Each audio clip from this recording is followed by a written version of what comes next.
thanks for being here. Number one, I know there's a lot going on this weekend, so I appreciate you guys taking the time to come out and talk. Like Gordon said, long-time affiliate owner, 16 years. Been on seminar staff for 12, I think, and then hit record on the podcast a little over 4 years ago. And the so what of that is I've just made a lot of mistakes and worked with people. So my whole goal is to kind of help you guys avoid a lot of those mistakes and do it through the lens of CrossFit. So what we're going to talk about today is really all of you have all of these categories of customers inside of your business. And the real lesson that I want to try to impart here today is how do I take the haters inside of my gym, inside of my business, and how do I make them true ambassadors of my affiliate, of my brand? Because we've all got them, right? And we'd all be remiss if we just cast those people to the side because there's a lot to be had by understanding how you can elevate people through this pipeline and then just add one more tool to your tool belt to become a more resilient business owner. So we're going to dive into that today. And then we'll leave some time for Q&A because I know there will be plenty of questions as we work through this, just as we get into the nuance, and I'm happy to answer all of those for you today. So I've got a couple things. Here's my goal. One of these three things is going to happen. This will completely shift your mindset. It'll mean absolutely nothing to you or something in the middle. So I've just set myself up for success because I'll be successful in one of those three. Okay. So I want to dive in here a little bit on, so with all this stuff, anytime you get a presentation, so like why does this matter to you? Like what's the answer to the so what? When you're sitting in these presentations with that look right there, which is typically how I look at Jason Ackerman most of the time. Why does it matter, right? All of you guys are running businesses. If you're unaware, you're running a customer service business, and understanding how to navigate or communicate or to kind of guide people at different stages is going to be really important. So before we kind of get into what that means is, the goal is, or the equation looks like this. Retention plus ascension is how you get to the top. Okay? You need to have both of those pieces. And if you've listened to any of our content, you will hear a recurring theme in there, and it is not by accident, and that is retention is the linchpin for your business. I don't care what numbers you're looking at, if you're looking at length of engagement, lifetime value, lifetime gross profit, all of those things. The linchpin, the variable that makes all of those work is retention. Okay, so yes, all of the other metrics matter. Getting that right is really pivotal to your long-term success. So raise your hand if you've struggled with retention at any point in your affiliate ownership. Everybody raise your hand. Full extension? Yep, there we go. Okay. So yeah, we all have. Okay. Now, there are many components to retention, right? There's multiple pieces to this. We're going to talk about some specific ones today, but I always think it's really important, and I learned this, wearing the red shirt working for CrossFit. It's really important that we define our terms, because if we just kind of like throw the retention bomb out there without actually defining like what it is, then it becomes really hard to manipulate that idea, right, when it comes to retention. So because I'm a true CrossFit nerd, we're going to get into this. So what's your idea of retention? We're going to open this up just a little bit. So you can just literally yell out whatever words come to mind. Keeping members. What else? How often they show up. Okay. What else? All right, we solved it. Good job, team. Anything else? No wrong answers. Results. I like it. So because I've done nothing but read the level 1 manual for the past 12 years, like I like to take a lot of those concepts and move them over. So if you guys remember the definition for intensity, right? If I look at retention is the independent variable most commonly associated with maximizing the rate of growth inside of your affiliate. Okay? Raise your hand if you ever said or thought, I need more leads. Raise your hand. Everybody raise your hand. Everybody. You've thought it. I know I'm you. You thought it. Okay. You may or may not need more leads, right? In many instances, that might be the case. But if you do not solve the retention problem first, there is no number of new leads that will actually create a solution for you, okay? I have seen it 1,000 times, worked with over 800 affiliates in the past 3.5 years, and I'm telling you, as a statement of fact, there is no front-end number that will help you create a sustainable business that is not built on top of retention. It does not exist. And I don't even care what business you're in. We could leave the CrossFit space right now, right? But you are in a customer service business, right? People have to like coming to your gym, okay? So you must build it on the back of retention. And yes, sales are a thing. I am not poo-pooing leads. You fundamentally have to make a sale to run a business. But when you focus on this, everything is easier, right? It's kind of like movement, right? Hey, what's the best way to get fit? Don't move like shit. Everything tends to be a little bit easier. We treat retention the same way. Okay. So now what does that look like in execution? It means doing things consistently and consistently well that would lead the end user to get what they came for. Okay. So why do your members come to the gym? Look better naked. Yes, they all want to look better naked. What else? Lose weight. What else?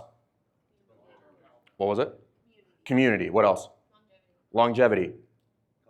Confidence. Right. Right? So all of those things are correct. All of those are appropriate answers.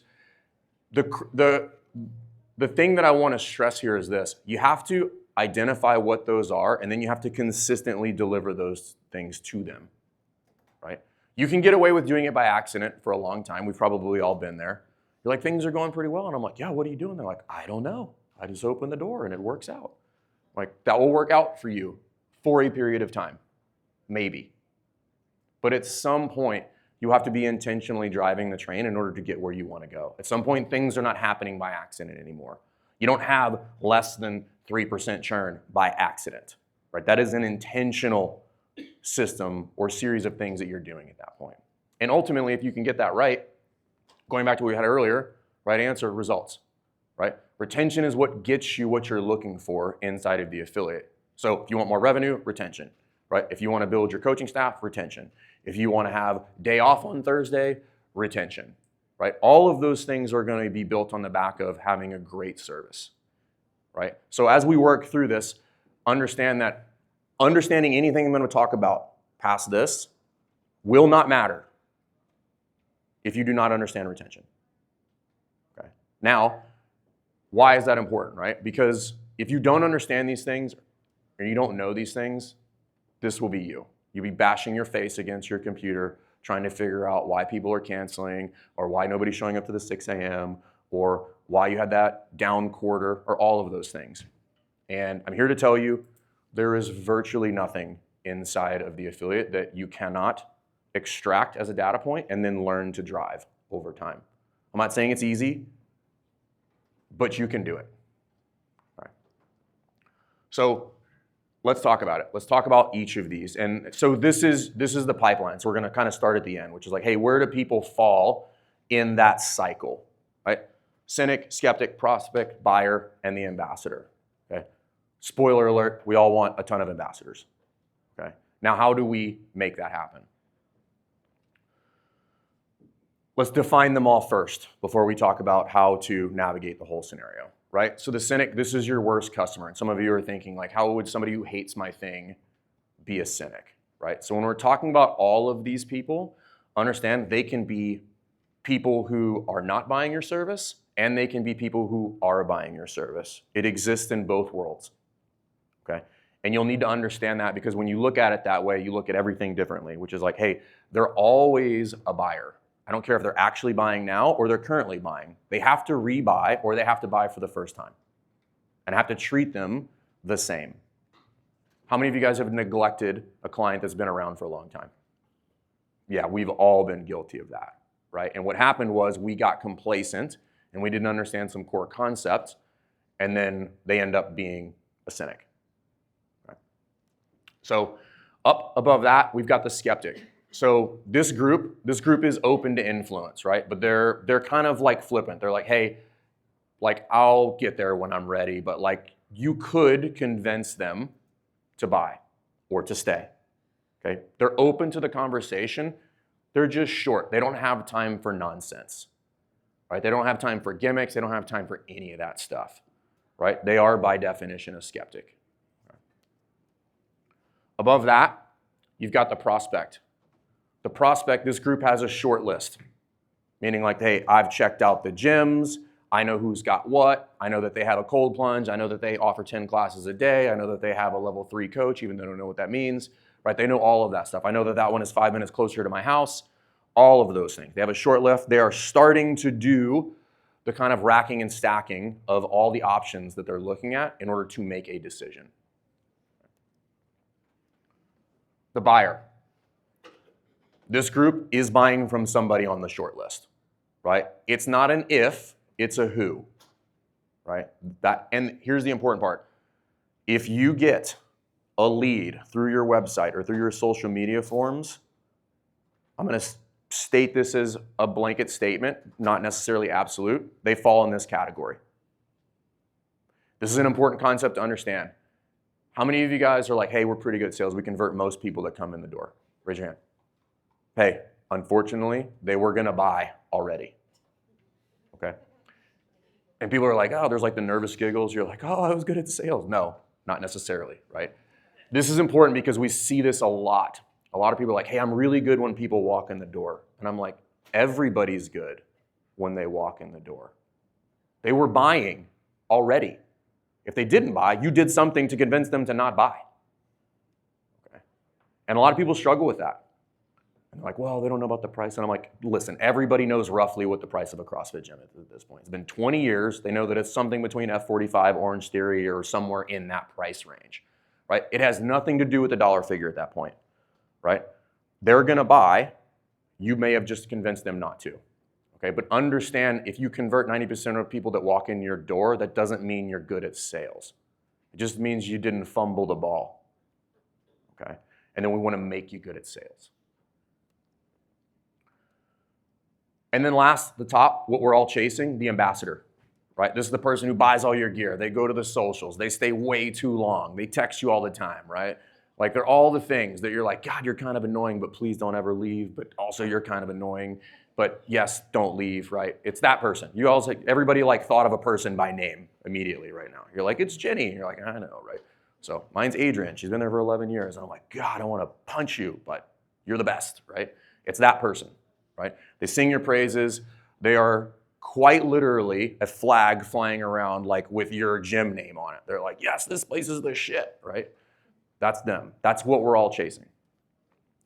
So if we're going to talk about this, what we have to understand is, now if I know who they are, then the question becomes, okay, now what? Now what? I have to know what to do with each of them, understanding that if I can identify where they fall in that pipeline, I can interact with them appropriately. And this is the core concept. If you do not know where they are, you would interact with them on the wrong plane and push them in the wrong direction. I'm going to show you why that matters, okay? But I have to know what to do with them. So how do I take them from the bottom and then push them to the top? And it's actually pretty simple. So if I think about the cynic first. Number one, I want to stress this. You cannot ignore this group. You cannot ignore this group. This isn't the person who like, screw them, right? They don't want to be here, get out of here. Understand that for every loud cynic you have, it's going to take 10 people singing your praises to drown that out. You do not want these people. Okay? So you cannot ignore them. You have to understand how they will impact your business. They don't have zero impact, I'm telling you right now. You can combat it, but if you're like most of us, because we're tired and we're salty because, you know, we're grumpy about coaching the 5 a.m. for 15 years, like, I get it. But you cannot ignore the cynic, okay? We're going to talk about how to deal with that group here in a little bit, but that's the first thing that I want to stress to you. You cannot ignore this group, which is different than saying you want to serve everybody. That's not what I'm saying, okay? You do not want to serve everybody. You cannot serve everybody. But understand, there are people that will buy your service and will join your gym that fall in that category. And if you can move those people up the line, you have a thriving business, I promise you, because you are doing a series of things at that point to make the cynic into an ambassador that's going to make you unstoppable. So let's talk about the skeptic. If I want to move them up the chain, right, this is somebody who's like kind of on the fence, I have to differentiate between their other options. I have to differentiate why they're going to get what they want from us either faster or better, right? What do they care about? Do they care about the amenities? Do they care about competing? Do they care about what level your coaches are? What do they care about, right? Do they care that it's closer to the gym? Do they care that you have 24-hour access? All of those things are differentiating factors between option A and option B. And this is important because if you look at most gyms, I'm like, hey, what makes you guys better than everybody else? Do you guys know the answer? There's only two answers. Coaches and community, right? And if you all say that, then guess what? You're all the same, okay? And I'm not saying you don't have great coaches, and I'm not saying you don't have great community. But that's not the differentiating factor because Gym B also said that, right? It's like turning on the radio for you guys who are old enough to have listened to the radio. You're like, greatest hits of the 90. You change it, it's like, greatest hits of the 90. I'm like, which one is it, right? Which one has better greatest hits of the 90? It's all the same shit, okay? So we have to learn to differentiate. And if you want some tips on here and what to differentiate is, if I say great coaches, great community, those are abstract things that are hard to attach a dollar figure to because they're service-based, right? It's kind of arbitrary if we're going to be honest.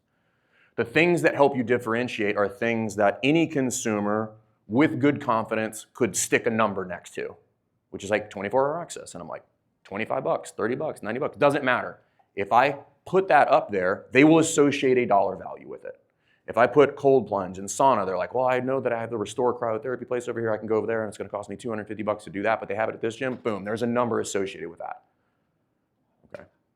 So when you're trying to figure out what your differentiating factors are, go with the things that we don't typically like to talk about because we're proud of our thing. Right? We're proud of our coaches. We're proud of the community that we made, but it's hard to sell that because the consumer does not know what that is. Right? The consumer is just like, community, I'm like, yeah, I get it, right? People, yeah, you put them in a box and it's a community, I guess, right? We all know that's not the case though, okay? So you're trying to sell something that they don't understand yet. They understand the more lower level differentiators that, again, that they could buy at other places that are not necessarily inside of a CrossFit gym, okay? So you have to differentiate. If I can do that, I can move them up to the prospect, okay? And you can do this a number of ways. You can have it on your website. It can be communicated across your social media channels, right? That could happen in the interaction when they reach out to you. They fill out a form on your website, they reach out, and you can start to have that conversation. And like, hey, I'm just kind of looking around and shopping around, looking at gyms. And I'm like, cool, right? Anybody ever gotten that response? What do you say? What are you doing Monday? Yeah, what are you doing Monday? Right? What might be a better response if I'm trying to differentiate? Bam. What are you looking for? Right? Ask questions. So if like, hey, I'm shopping around for what? Grocery store? What are you looking for? Right? Find out what they want. Right? And we all make this mistake, by the way. Telling is not selling. Do not tell them what you do. Do not tell them what you have. Ask them what they want. This now becomes very easy. Okay? Hey, what are you looking for? Oh, I'm looking for open gym and somebody who's got these amenities. I'm like, great, I have all of those things. What are you doing this afternoon? And I have availability. Are you available? Yep, cool, I'll send you an appointment reminder right now. That's different than me playing the defensive and like, oh, we got good coaches and we have air runners and sometimes the AC works. And you're like, okay, great. So learn to differentiate because now I'm gonna move them up the ladder and I'll have a shot if I'm doing this.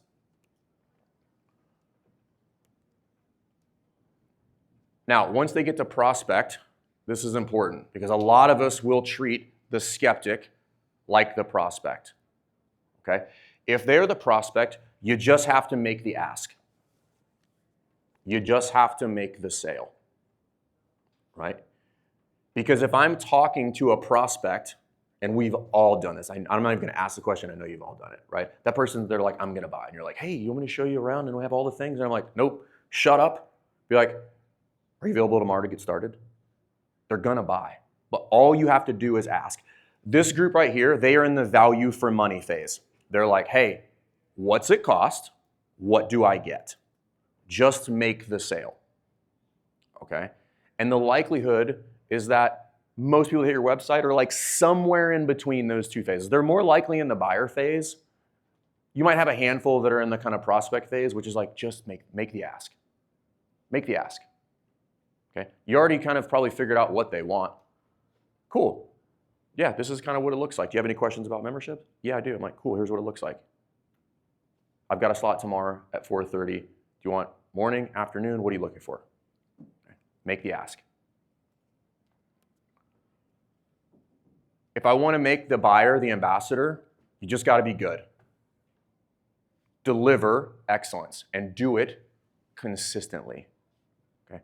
Excellence in everything. All right, and that can be an overwhelming thought as a box owner. Hey, I got to do all the things well. Yes. Right? Just like in fitness. Right? You're not going to show up to the CrossFit Games, if you run a mile in 10 minutes. Sorry. Right? They're like, but I really like to lift weights. I'm like, no, I get it. But you suck at running. Okay? You have to deliver across the board. Right? You have to be responsive when it comes to customer service issues. You have to run great classes. And what I mean by great classes, I don't mean you put a bunch of parts A through Z in your programming. I mean, it's fun. The coaches interact with every single person. They make them move better, right? I have high attendance because people love being there, right? Your class, your 60 minutes between 4 and 5 p.m. or whatever class time that is your number one retention tool. Okay, you can put all the marketing campaigns and everything out there that you want, but if that class is not what it should be, inevitably you are going to have a retention problem. That is fundamentally what they came to you to buy. Okay, so you must run a good class. And then I want to make sure everything else supports that. It must support the class. Be excellent at coaching CrossFit. If you're like, hey, how to run a great gym? This is what Greg hit on the nail years ago. He was like, be really good at the thing. Right? It didn't mean we don't have to worry about these other things, but it's built on the back of like, be the best possible coach that you can be. Understand all the nuances of the snatch. Also, know the name of their spouse, where their kids go to school, what they want to do on the weekends. Right? Those are the things that differentiate you from other people, which is like, man, they're really good at what they do, and they give a shit. That's a good combo. Okay? Everybody's had a coach like that. Most of you probably started because you had a coach like that. You're like, this is awesome. You know what I'll do? Start an affiliate. Think about how powerful that is, by the way. Like, somebody who gave you a good class is why you're sitting here. Make sure you give that to your members when they come into the gym. Now, this is the important part. There's two things that apply to all of these people, no matter where they fall in that pipeline. It applies to all of them, all of the time. Okay. The first one is gravity. Gravity applies to all of them. There are a series of variables in their life and in their ecosystem that is constantly pulling them down from wherever they're at. Whether it's from ambassador to buyer, from buyer to prospect, skeptic to cynic, doesn't matter. Okay? But understand, gravity applies to all of them. They are constantly being pulled down by things that you may or may not be aware of. So you have to assume that that is the case. Okay? If that's the case, the second thing that we have to understand is we must constantly be pulling them all back up. Okay? And this is why I asked a question earlier about, hey, how many of you guys have had an OG client leave? It's because we were not paying attention. And at one point they were an ambassador, and then they moved to a buyer, right, where they're like contemplating buying their renewing their membership the next, and then they start talking shit at the gym, and right, all of a sudden they're just like, I don't like the program, and this place sucks. And you're like, what happened? You used to love it here. I'm like, they were sliding down the ladder, and I was not paying attention. I was not giving them the things that they came for consistently well. Okay? So if you understand those two things, now I can start to put together systems and processes in place to have the right interactions at the right times. Okay? Because you're not going to prevent them from kind of sliding up and down, at different points in their career. Like, we've all been through the phase where you're like, I want to dabble in conjugate or kettlebells or powerlifting or whatever, or Olympic weightlifting, right? They're like shiny object syndrome, and they're like, I want to go do something else. Okay, well, how can I serve that client best, right? In order to keep them at the top. If you're enjoying this content, please subscribe to the YouTube channel. Also, if you're interested in what we do in Affiliate University, there's going to be a link somewhere around this video. Book a call. We'd love to talk to you about how we can help you build a better box. This is the part that's really frustrating as a gym owner, right? How many of you have read the report, the attendance report, and you're like, man, I really haven't seen Kapua in a while. Should probably reach out to her. And you're like, no, but she might cancel, so maybe I'll just chance it. Well, I won't reach out to her, just see if she renews it again next month, right? Stop doing that. Just reach out to them, okay? But here's the deal. Many of us have tried to do that, and the obvious outcome is what? They're like, oh, I'm glad you reached out to me. I need to cancel my membership. You're like, fuck, right? I knew it, right? And if you understand how this works and the relationship between all of these, then you can put together different strategies, and this is where it gets fun, okay? Because that email or that text sucks, let's be honest with it. We've all sent it. You've all sent it, you're like, here we go, you know. You like canceled it preemptively because you knew it was coming. You're like, all right, yep, I already took care of it, right? So how do we avoid that? How do we avoid that? Because nobody wants to do that. It sucks, right? You can't grow your gym. It like gives you anxiety when you wake up every single morning. You're like, all right, here we go. Groundhog's Day. So this is why it doesn't work. You fundamentally cannot have that transaction with them, right? You might get a couple wins here and there, but it is not you, right? You cannot pull them back up the ladder as the gym owner, okay? And here's the unfortunate truth. I don't care how much you care about them. I don't care how customer service oriented you are. When you send that text, it's like, hey, haven't seen you in a while. We're going to get back in the gym. They know you're asking for money. Even with good intentions, that's what you're asking them for, okay? Which inherently makes it a very, very hard interaction to have. Again, I don't care how much you care about them. I don't care how much you've interacted with them. They know that's why the reach out came, okay? And we just have to accept that. There's nothing wrong with it. It's just the reality of the situation. Only the ambassador can do that. Because the ambassador's doing it of their own free will. There is no upside for the ambassador to have that interaction. It's just genuine in nature. And this is why we help people put these programs together like the ambassador. Right? It's just like, hey, you know, if Marcus reaches out to Nate because they're in the 9 a.m. and Marcus is like, hey, dude, I haven't seen the 9 a.m. Like, are you going to be there tomorrow? That's a different interaction. Then I'm like, hey, Marcus, I haven't seen you at 9 a.m. He's like, yeah, I don't really think I'm going to be in the gym anymore. So can you cancel my membership? And you're like, fuck. So I can use my ambassadors to convert those people, to start pulling them back up the ladder.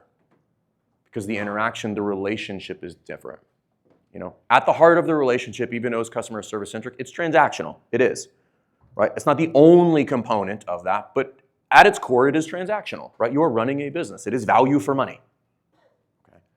But I can use those people to help me have those interactions. I can use them to really solidify the community of the gym, the culture of the gym. Okay. Now, I'm not suggesting that these people are going and selling. That's an inappropriate use of the ambassadors, right? But if you pick the right ambassadors, they're going to want to do that anyway, right? They may have preempted you on this in some instances. But again, that's chance and luck, and that's not how we play the game, okay?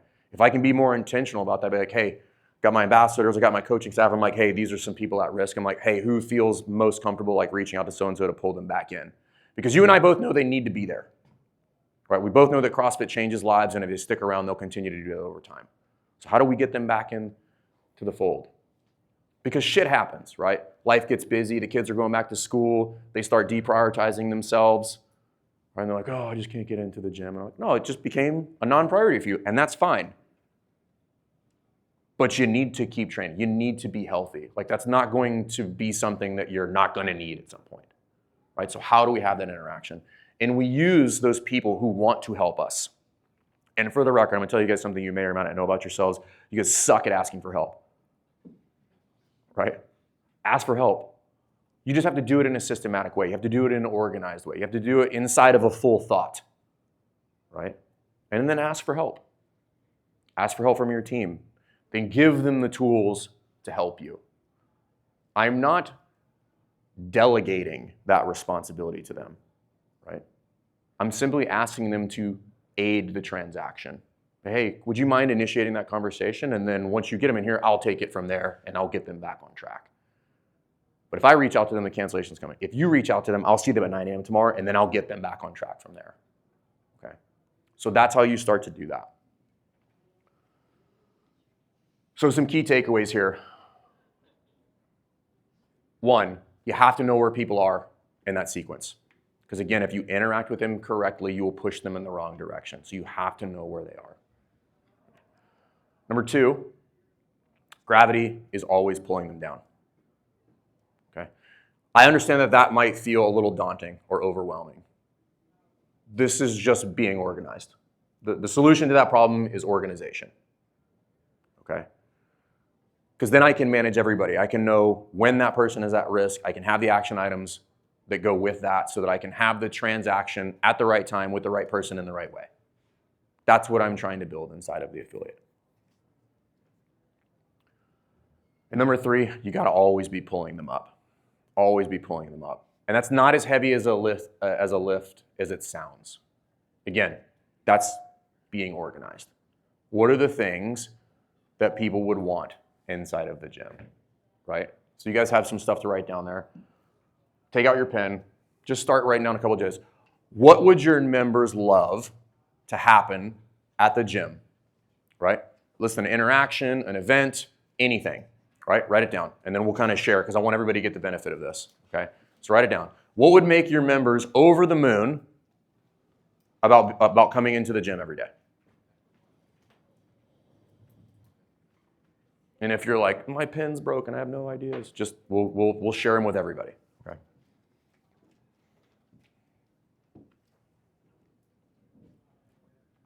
Who's got something they want to share? Again, no wrong answers here. Like the more ideas you have here, the merrier, because all of you are going to have different things that you gravitate towards and different things that kind of feel more natural and organic to you and your box. So feel free to steal all of these ideas. What's that? More parties, yeah. Kapua and that crew. Down there in Hawaii, they just like parties, man. Yeah. Engaging programming. So let's, who said that real quick? Okay, in the back. What's your name? Jen. So can you say more? I think that members need to be excited about the programming, not necessarily that they feel like it's never a drain on them, that they feel that it's challenging them to be better in whatever sphere they are. Cool. All right. Thank you. We're going to go down a rabbit hole because we have time. Remove the results from this question. What is the purpose or point of programming? So you can't say results. That's a given. What's the point? To guide. To guide. What else? Fill an hour. Maybe. No, that's what coaching is for. Yeah. What was it? Safety. I like it. Consistency. What's that? Efficacy, right? Like that's results, right? Did it work? Okay. Here's what it is. I'm going to tell you. I will take this to the grave. It is to get them to come back tomorrow. That's it. I don't care what the fucking spreadsheet looks like. I don't care who wrote it. I don't care about any of that. If they do not come back tomorrow, I don't care. Right? If it puts them down and they can't walk, right? And they got to use their hands to get off the toilet for 3 days, like, I don't know if that's effective programming. It might look cool, but if they don't come to the gym for 3 days, I don't know if that's helpful. Right? So when you're looking at programming, listen, also, spoiler alert, if you're doing constantly varied function movements at high intensity, they're going to get fit. I don't care if you know what you're doing or not as a coach. I know because I was around in 2007 when we were all doing this and nobody knew what the fuck they were doing. Right? We got pretty fit. Okay? So if you're doing CrossFit, they're going to get the results. Your job is to get them to come back tomorrow. Okay? Which I agree with you wholeheartedly. It should be engaging. It should be fun. Right? What's fun? That's for you to figure out. I can give you some ideas on what's fun. Right? But it should be engaging. They should be excited about the workout when they see it every day, right? So that is what programming is for, okay? Outside of that, as long as if they're doing CrossFit for a consistent amount of time for long enough, they're getting fit. Like, it's not even a discussion we need to have. They're gonna get fit.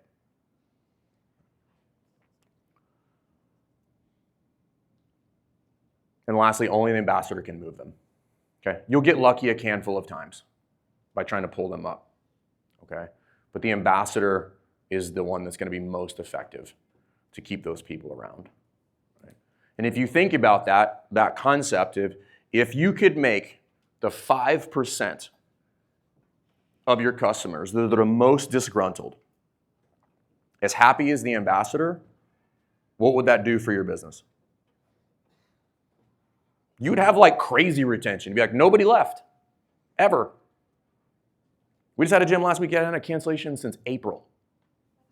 I was like, congrats, that's a first. Literally never heard that before. Makes growing your gym a lot easier. Now, zero churn's not a thing, right? Listen, take that if it shows up at your door. I'm not saying, like, oh, somebody cancel, right? We need to make this. No, don't do that. But if I can pull that number down as low as possible, right, you don't need to do all of the high-risk endeavors on the front end to grow the gym. I don't need 30 new leads to grow if I have a 2% churn rate. You're just not going to need it, okay? Then you can go back to focusing on the main thing, which is make people happy, get them results. So, action steps. Number 1, identify who your ambassadors are. Okay? So your ambassadors are not the fittest people in your gym. Most of the time they might be. They're not the fittest people in your gym. They're not necessarily the people that have been around the longest. They're the people that are most outgoing. They're the people, here's who they are. I will give you a crystal clear picture of who these people are. It's probably somebody in your gym that has been in your gym for 2 to 5 years. Okay? So you have an idea of who that might be in your gym. And they're also the person that walks in every day and they're like, what's the workout today? And you're like, God, I love you, right? You weren't emailing me at midnight, like, what shoes should I bring tomorrow? What's the workout? And you're like, they just show up because they're happy to be there, right? That's who that person is. Create that ascension process, meaning like outline what would I need to do with each one of these people in order to move them up the ladder. Not a super complex list, but you need to understand what would I do. Create those processes. Okay. And then lastly, create the channels for the ambassadors to engage the cynics.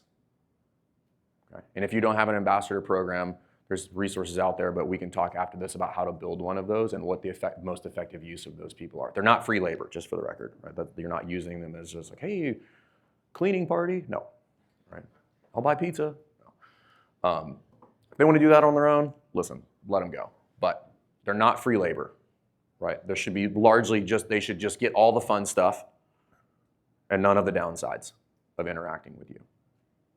So that being said, what questions do you guys have? We can talk about this. We can talk about whatever you want.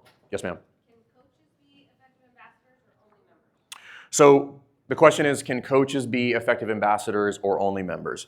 So if there was a hierarchy, it would go ambassadors, coaches, and then you.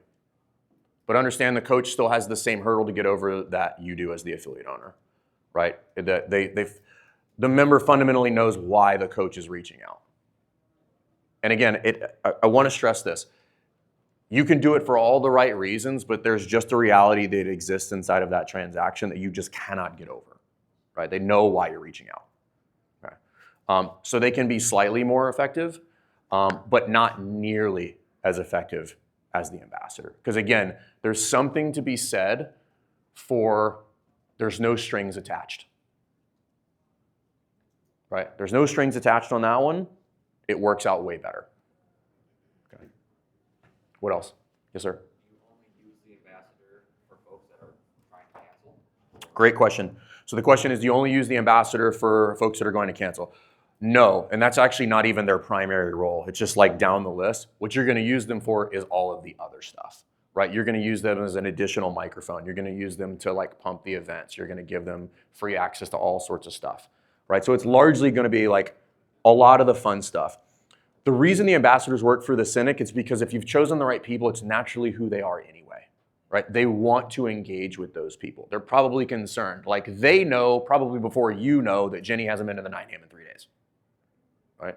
Because they were in the Mimosa Club and all that other shit, right? So like they get it, right? So understand that you're leveraging their natural superpower. That's all you're doing, right? They're not selling. They're just there to initiate the contact to reel that person back in. What else? Might be a little bit off, but going from the skeptic to the prospect. The way you describe it to me seems like, okay, it's my box and every other gym that's out there.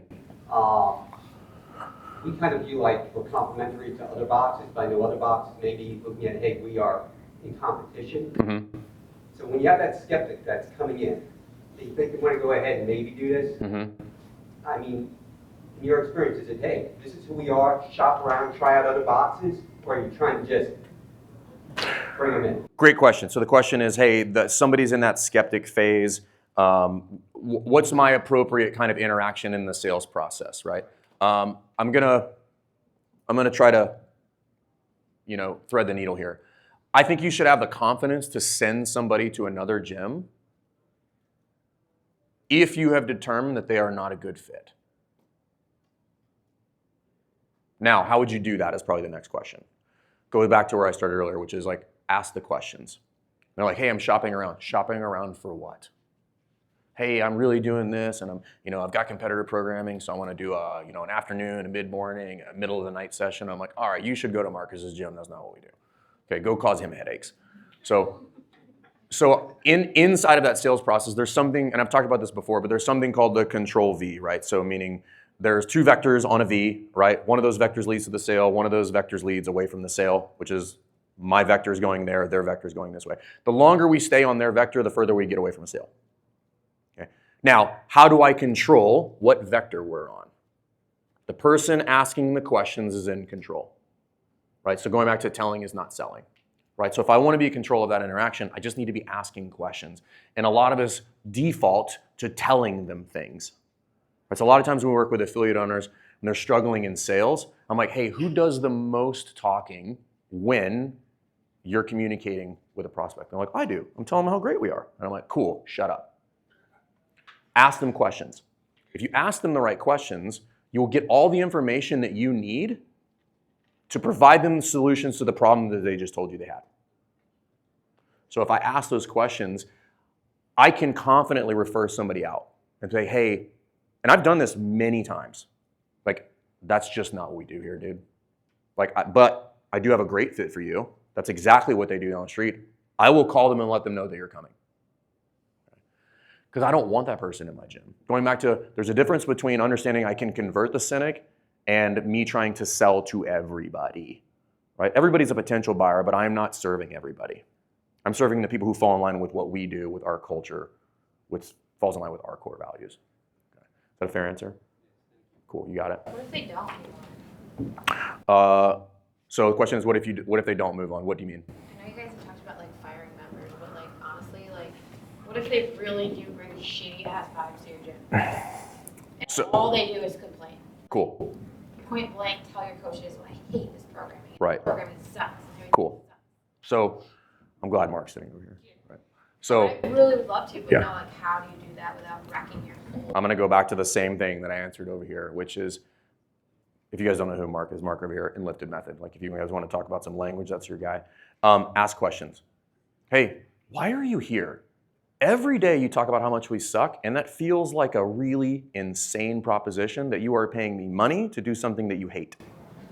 So like if they say things never to you, being the owner, they only say it to your coaches or to other members, but they will never bring this to you. Is it like our job to be like, hey, I just have a couple questions for you, like kind of want to know where you're at? Is that Yeah, I think, unfortunately, like if we get past like a couple of core components of running a business, the vast majority of your problems will be people problems, whether it's your members or your staff. Go have that conversation. In my experience, there's something else going on there. Yeah. They don't actually hate the gym. right? Something changed, or they're not getting something they were previously getting that you're unaware of, and now they're moving down the ladder. And they're like, you know, it used to be like this, we used to be able to do all these other things. And I'm like, what are you not getting that is making you unhappy? And we were joking earlier, and they're like, well, the programming sucks. I'm like, what do you want to see? And they're like, I want to see a 40-minute chipper. I'm like, Tuesday, it's in there, right? And then I can avoid this conversation for another 45 days and we'll revisit it again. Okay. So I think there's a ton of value and be like, it's like the scene from The Notebook. I'm like, what do you want? Right? Just ask them what they want. They will tell you. And I will also tell you, in most instances, it is a very easy deliverable. It is a very easy deliverable in 9 out of 10 scenarios. Just give them what they want. And that is how you will fundamentally turn that cynic into an ambassador. Like, I bitched, they responded, I'm happy. That's it. So now, there will be scenarios where that's not the case. And there's now been a scenario where like, hey, this you should maybe look for something else. Like there's a point now where like, hey, we have maybe to like cut ties here. It's pretty rare. And it's usually very obvious. Like this is now a legit toxic scenario where you're like, oh, this has multiple ripple effects. Just cut the cord on that one. There's no amount of like asking questions going to solve that problem, which is like, hey, do you want to leave now or 5 minutes from now? But it's one of those two. You know. So you shouldn't change your whole program just because 4 members want it. Yeah. So have you guys ever, hey, everybody's unhappy with the programming. You guys heard that? Everybody. So again, ask questions. Who is everybody? You're like, well, I was talking to John yesterday. You went to talk to John or John came to talk to you? You're like, well, I went to talk to John. I'm like, so John really wasn't involved here at all. It's just you, right? So no, I would not change the programming for that kind of stuff. But again, going back to the question earlier about the programming, which is like if they want to see something, just give it to them, right? This was something I was really, really bad at in my early days, which is just like, I know what I'm doing in programming. This is what we're doing. And if you don't like it, whatever. And I just stopped fighting that fight. Because you do this long enough, you come to the realization like, it literally doesn't matter what we do tomorrow, right? That's the whole variance piece. It's like, it's one workout out of 1,000. Like, does it matter? No. What matters is they came in. They came in, they did some fitness, they left, they came back tomorrow. So I would urge you guys, like, be willing to budge a little bit. The equity that you will gain by having that conversation and then giving a solution, even if it's a partial solution, is exponential. It's exponential. Because now you're a reasonable person who listens to people's feedback, which is what everybody who's buying a service wants. What else? Yes, ma'am. Just back to the ambassadors, a logistics question on just them being able to reach somebody. So say I've got an ambassador and there's someone in their regular class that's not been showing up for a while, but they don't have their cell phone number, they don't follow each other on social. I can't just slip them their phone number and say, text this member and ask where they've been. So like, how do you get over that hurdle of like, just the basic ability to contact them? Yeah. Yeah. So the question is, how do I facilitate those interactions? Somebody has their information, right? So if you guys don't know this, you can't just be giving out people's information. So somebody has their information. Somebody in that group, they're like, I don't have it. I'm like, Jenny's got it. Get it from Jenny, then you reach out to her. Or can you and Jenny both have that conversation with her? But the point is like that ambassador would be involved there, and then maybe somebody who was like one of their cohorts inside of that class, right? So this is another important distinction. So thank you for asking the question. That you have your official ambassadors, and then you have people that can act temporarily as an ambassador. They're like, that's their ride or die, and it's no longer a tandem anymore. It's just one person. I'm like, yo, where's Marcus? Where's Jenny? Like wherever. I'm like, oh, and I'm like, see if you can get him to come back in. So, great question. What else? Is bringing that up in front of the entire group, say you're at the beginning of your 9 a.m. class, and you have ambassadors in that class, but you also have all the other varied clients, and just bring it up there. Man, I haven't seen Jake in a minute. Anybody have his number? You guys be willing to reach out to him? We miss him. Let him know. I don't think there's anything wrong with that. I don't think you want to be like assigning the task right there at the 9 a.m., right? But I think gathering the information is useful. This is all based on the assumption that like this wasn't just an observational thought that you had at the time, and we want it to be much more proactive, which is like, I know, and I'm asking that question intentionally because I walked in the class with the plan of action in the question versus like, haven't seen so-and-so, right? That's now reactional, right?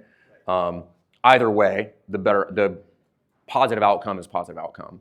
So we would want to be proactive there, but I don't think there's anything wrong with that. Again, going with the Jason Ackerman is like, you can do anything, it just depends on how you do it. Yeah. What else? Cool. Well, I'm not going to make you stay here and look at me. So, hey, thank you guys very much. I appreciate your time. If you guys, yeah, thank you. I appreciate it. If you are struggling with building your team, running the administrative portion of your gym, or just don't know what to do with regard to your strategy, that is exactly the things that we help people with inside of Affiliate University. So if you're trying to build a better box so that you can provide more impact to more people via this thing called CrossFit, we'd love to help you. So click the link somewhere around this video, set up a call, and we'll chat with you soon.